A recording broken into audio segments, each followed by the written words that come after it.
kasama bilang bantay sa templo at ibang pangkat ng mga kawal na padala ng punong saserdote at mga Fariseo. May dala silang mga karol, sulo at sandata.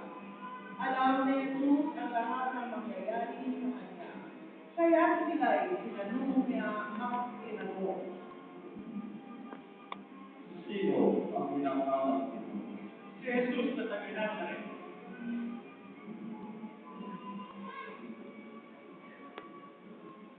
Kaharap nila si Judas.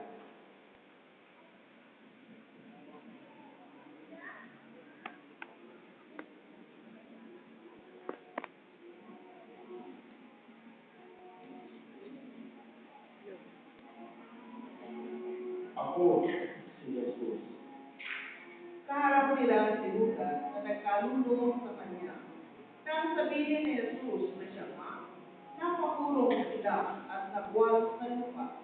Muli siya nagtanong. Sino nga ba ang hinahanap nito? Si Jesus na taga Nazaret. Sinabi ko na sa inyo, ako si Jesus. Kung ako ang hinahanap ninyo, hayaan ninyong umalis ang mga taong ito. Sinabi ito ni Jesus upang matupad ang kanyang salita. Walang napahamang kahit isa sa mga ibinigay mo sa akin, Ama. Pinulot ni Simon Pedro ang kanyang tabang at tinaga ang alipin ng pinakapulong saserdote. Natigpas ang kanataynga ng alipin yaon na ang pangalan ay Malco. Sinabi ni Jesus kay Pedro, Isalong mo ang iyong tabang.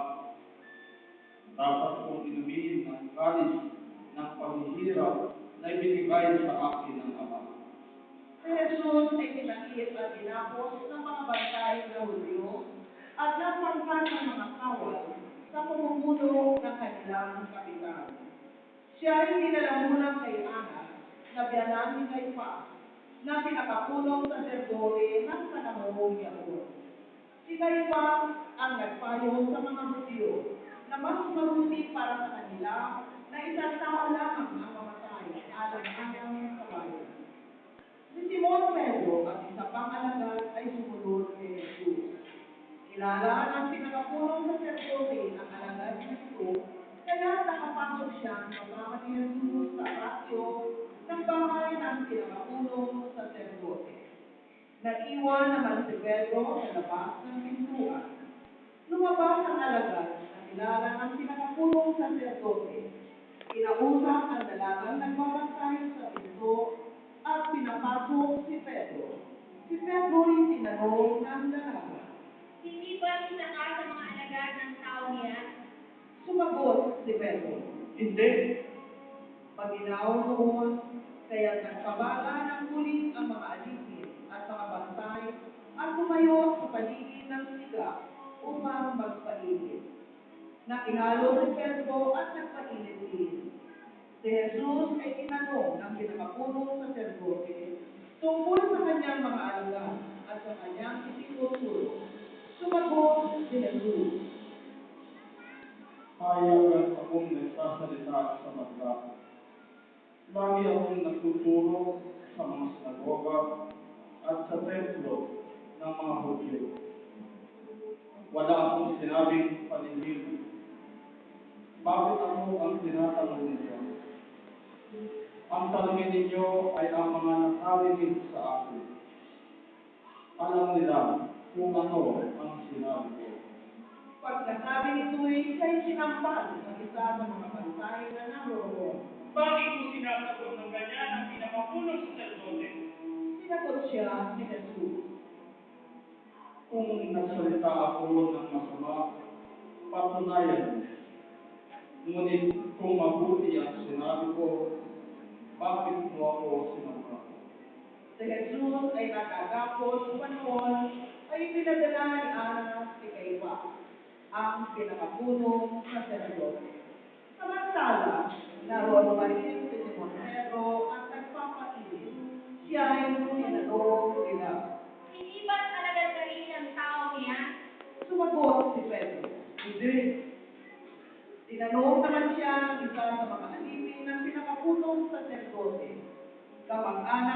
laging tinikpasan ang yaman sa iba. Hindi ba ikaw ang nakita kong kasama ni Jesus sa halamanan? Muling itinatwa ito ni Pedro. Siya naman pagkilaong ng bato. Mula sa bahay ni Caiaphas, si Jesus ay dinala nila sa palasyo ng gobernador. Umaga na noon. Hindi pumasok ang mga Hudyo sa palasyo ng gobernador upang sila'y huwag maituring na di karapat-dapat kumain ng hapunang Pampaswa. Kaya sa labas nila, tinanggas si Pilato at tinanong. Ano ang sakal niyo laban sa tao ito? Sumagot sila. Kung hindi mo siya gumawa ng masama, hindi namin siya dadalhin sa inyo. Sinabi sa kanila ni Pilato. Dalhin niyo siya ang nakulan ayon sa inyong kautosan. Sumagot ang mga Hudyo. Wala po kami kapangyarihang bumatot ng kamatayan kanino man. Nangyari ito upang matupad ang sinabi ni Jesus tungkol sa paraan ng kanyang pagkamatay. Si Pilato ay pumasok uli sa palasyo at tinawag si Jesus. Ikaw ba ang hari ng mga Hudyo? Sumagot si Jesus. Iyan ba'y galing sa inyong sariling isipan o may nagsabi sa inyo? Tinanong siya ni Pilato. Ako ba'y Hudyo?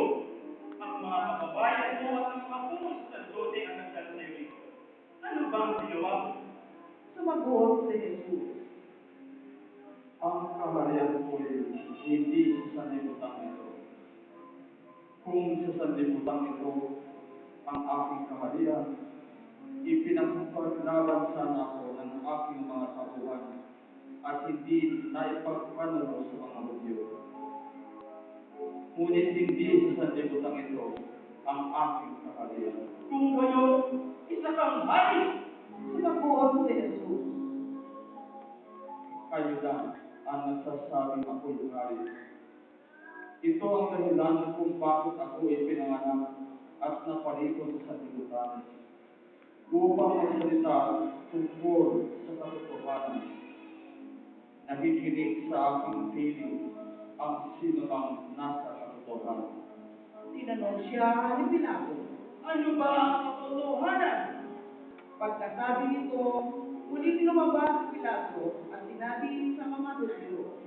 Wala akong makitang kasalanan sa tao ito. Ngunit ayon sa inyong kaugalian, dapat akong magpalaya ng isang bilanggo kung araw ng Pasko. Ibig ba ninyong palayain ko ang hari ng mga Hudyo?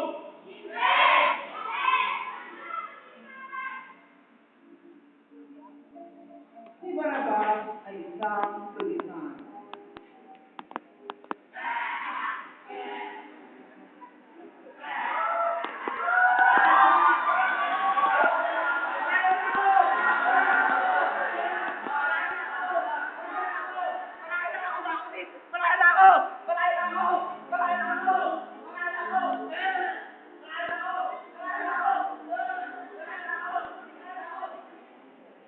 Kaya ipinakuha ni Pilato si Jesus at ipinahagupit. Ang mga kawal ay kumuha ng halamang matinis. Ginawang korona at ipinutol kay Jesus. At sinuotan siya ng balakang na purpura. Isa't isa ay lumapit sa kanya at ang wika. Ako ay ang hari ng mga Hudyo!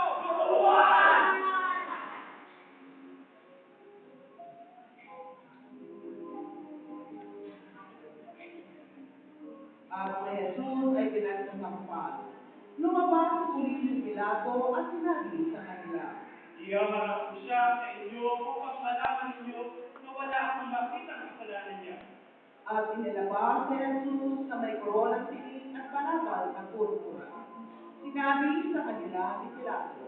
Narito ang tao! Pagkakita sa kanya ng mga pinuno ng punong saserdote at mga bantay, sila ay sumigaw.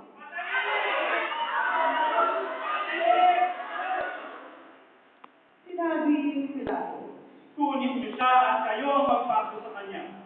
Wala akong makitang kasalanan niya. Sumagot ang mga Hudyo. Ayon sa aming kautusay, nararapat siyang mamatay, sapagkat siya'y nagpapanggap na anak ng Diyos. Lalong natakot si Pilato nang marinig ang mga pananalitang ito. Muli siyang pumasok sa palasyo at tinanong si Jesus. Taga saan ka ba? Subalit hindi tumugon si Jesus. Ani Pilato. Ayaw mo bang makipag-usap sa akin? Hindi mo ba alam na maaari kitang palayain o ipapako sa krus?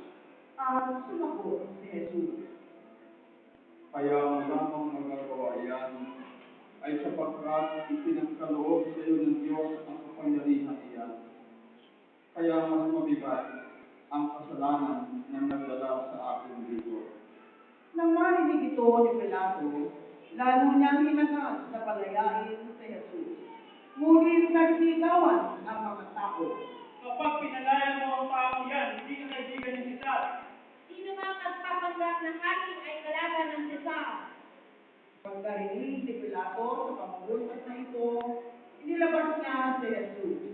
At siya ay lumublok sa hukuman sa dakong tinatawag na ang plataforma, gabatang sa wikang Hebreo. Araw noon ang paghahanda sa Paskwa at mag-12 na ng tanghali.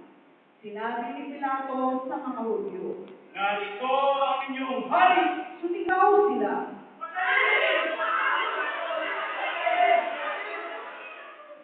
Tanong ni Pilato. Ipapako ko ba sa krus ang inyong hari? Sumagot ang mga punong saserdote. Wala kaming hari kundi ang Cesar. Kaya si Jesus ay binigay sa kanila ni Pilato upang ipako sa krus.